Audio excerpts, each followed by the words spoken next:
Details చూస్తే ప్రధాని నరేంద్ర మోడీ అధ్యక్షతన ఢిల్లీలో జరిగిన కేబినెట్ సమావేశంలో పలు కీలక నిర్ణయాలు తీసుకున్నారు. కొత్త స్పోర్ట్స్ పాలసీకి ఆమోదం తెలిపారు.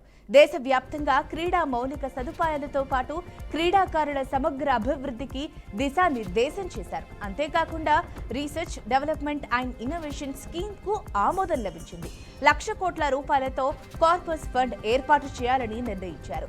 రీసెర్చ్ రంగంలో ప్రైవేటు పెట్టుబడులకు ప్రోత్సాహంతో పాటు దీర్ఘకాలిక వడ్డీ లేని రుణాలు ఇవ్వాలని నిర్ణయం తీసుకున్నారు. ఉపాధి అవకాశాల కోసం 1.07 లక్షల కోట్ల రూపాయలు కేటాయించారు. అన్ని రంగాల్లో ఉపాధి అవకాశాలపై దృష్టి సారించాలని ఫిక్స్ అయ్యారు. అలాగే పరమకుడి రామనందపురం జాతీయ రహదారికి 1,853 రూపాయల నిధులు కేటాయించారు.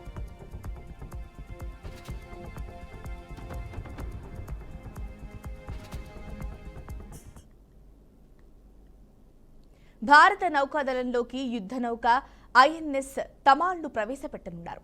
రక్షణ ఒప్పందంలో భాగంగా ఈ యుద్ధ నౌకను రష్యా భారత్కు ఇవ్వనుంది. ఐఎన్ఎస్ తమాల్ను రష్యాలోని కాలివిగ్రాడ్లోని భారత్కు అప్పగించనుండగా ఈ కార్యక్రమానికి కమాండింగ్ చీఫ్ సంజయ్ హాజరు కానున్నారు. ఈ యుద్ధ నౌకలో అనేక ప్రత్యేకతలున్నాయి. 125 మీటర్ల పొడవుతో 3,900 టన్నుల బరువుతో ఈ యుద్ధ నౌకను నిర్మించారు. ఈ యుద్ధ నౌక అరేబియా సముద్రం, పశ్చిమ హిందూ మహాసముద్రంలో తన కార్యకలాపాలను పర్యవేక్షిస్తుంది. కరాచీకి సమీపంలో ఈ యుద్ధ నౌక మోహరించనుంది.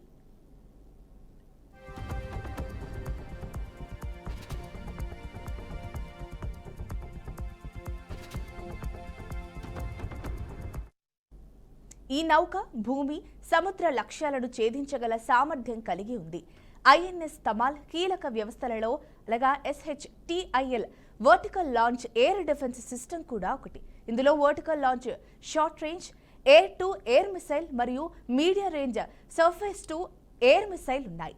ఈ నౌక క్రూజ్ క్షిపణులు, హెలికాప్టర్లు, బాలిస్టిక్ క్షిపణి లక్ష్యాలను ఛేదించగలుగుతుంది. ప్రస్తుతం ఉన్న క్రూజ్ క్షిపణుల కంటే ఐఎన్ఎస్ తమాల్ సమర్థవంతంగా లక్ష్యాలను ఛేదిస్తుంది.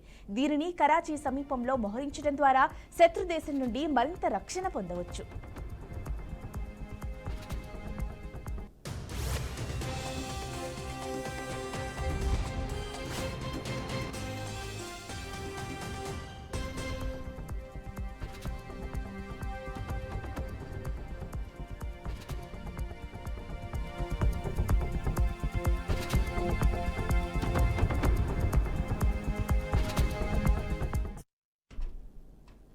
బీజేపీకి నిజమైన నాయకులు కార్యకర్తలేనని కేంద్ర మంత్రి కిషన్ రెడ్డి అన్నారు.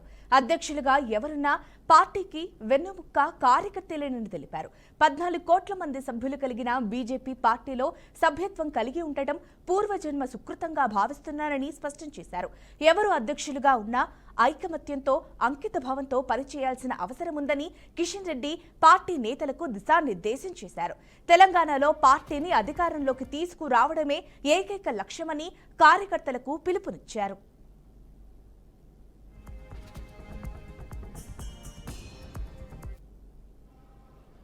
ఈరోజు సంఘటన పర్వేతున్నదో దేశంలో ఒక్క భారతీయ జనతా పార్టీ మాత్రమే పద్ధతి ప్రకారము, క్రమ పద్ధతిలో ఎప్పటికప్పుడు సభ్యత్వ సేకరణ నుంచి జాతీయ అధ్యక్షుడిగా మరి ప్రజాస్వామ్య పద్ధతిలో ఈరోజు కొనసాగిస్తున్నటువంటి ఏకైక పార్టీ భారతీయ జనతా పార్టీని సందర్భంగా మనయోస్తున్నాను.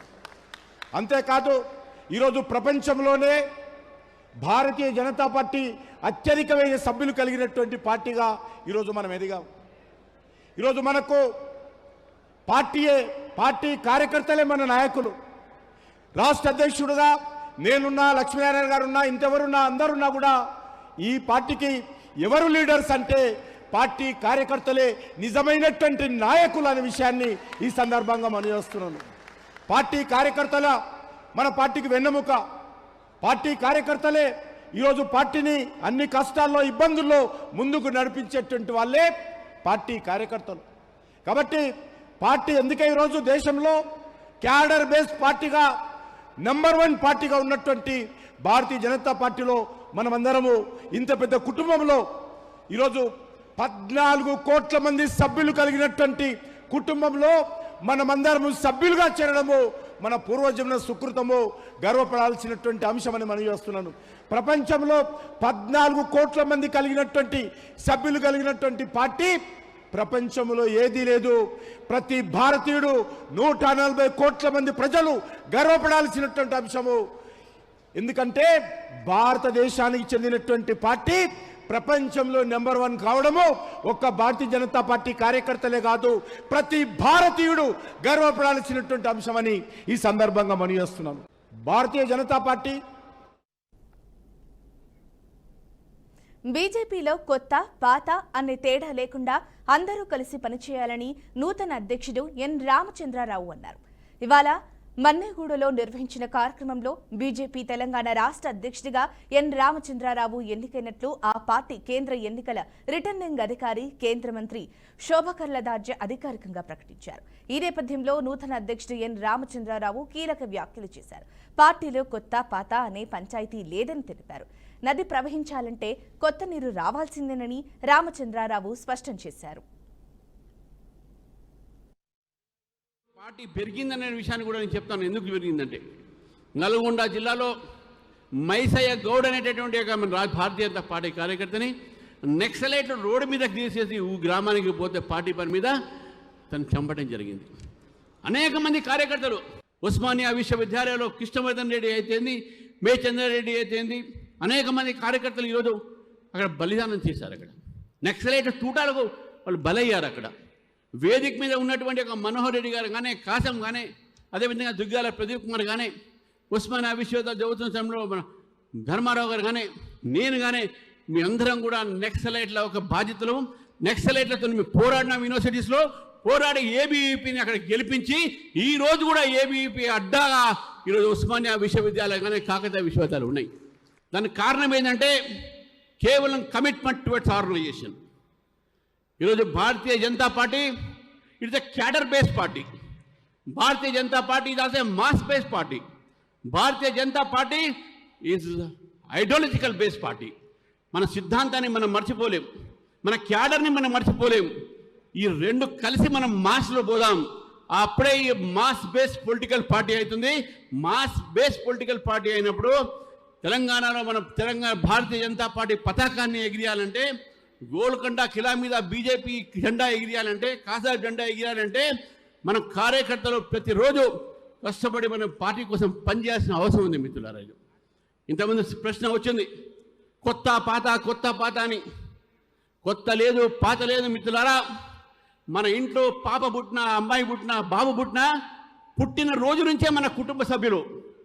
అట్నే భారతీయ జనతా పార్టీలో చేరినప్పటి నుంచే భారతీయ జనతా పార్టీ కానీ కొత్త లేదు పాత లేదు అనే విషయాన్ని గుర్తుపెట్టుకోవాలి.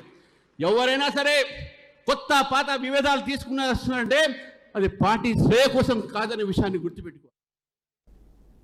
నెల్లూరు జిల్లా ఉదయగిరి నియోజకవర్గం వరికుంటపాడు మండలంలోని ఉపాధ్యాయుడికి గ్రామస్తులు దేహశుద్ధి చేసిన ఘటన తీవ్ర కలకలం రేపింది.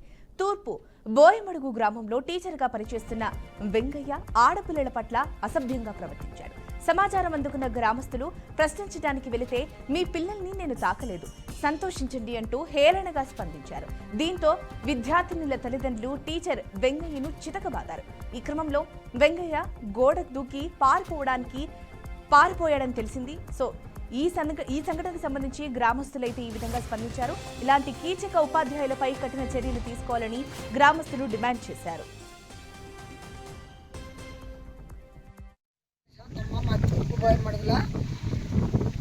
తూర్పు బోయమడుగుల పాఠశాలలో విద్యా కమిటీ నెంబర్ నేను.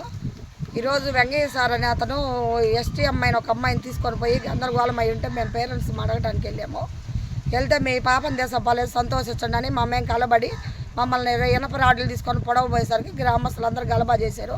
అతను పరారయ్యాడు. నా పేరు మాగంట శాంతమ్మ. మా తూర్పు బోయమడుగుల పాఠశాలలో విద్యా కమిటీ నెంబర్ నేను. ఈరోజు వెంగయ్య సార్ అనే అతను ఎస్టీ అమ్మాయి. సంగారెడ్డి జిల్లా సిగాచి ఫ్యాక్టరీ ప్రమాద స్థలాన్ని రాష్ట్ర ఆరోగ్య శాఖ మంత్రి దామోదర రాజనరసింహ సందర్శించారు.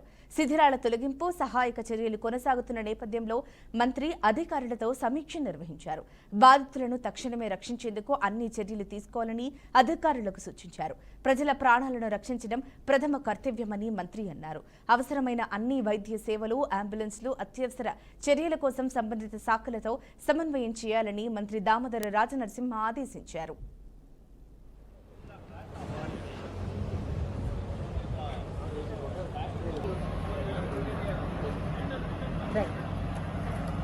Yes, please.